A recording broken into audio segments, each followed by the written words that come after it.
All right, suspension shrimp squat. So keep in mind that the way to make this more challenging is by decreasing the amount that you rely on the trainer. You can do this by simply not pulling up as much, or you can literally also subtract fingers. So if you're holding on with 4 fingers and the thumb, you can take the pinky off, then you can take the ring finger off. So you can get down to where you're just relying on that one index finger, and that's a really good way to incrementally make this harder. To get set up for this, you make sure you have tension on suspension. Your arm should be pretty bent to start off with.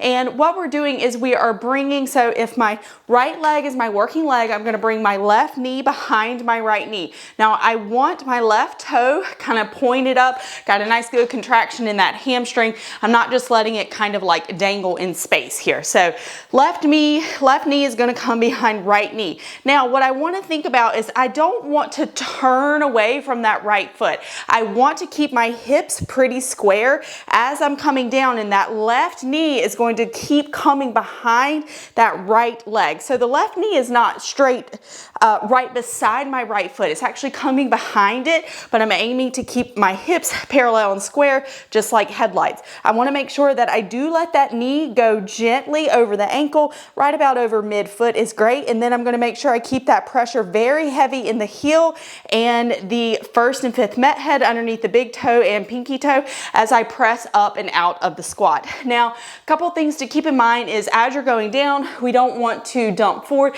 and we also don't want to hinge back a lot as we're going down.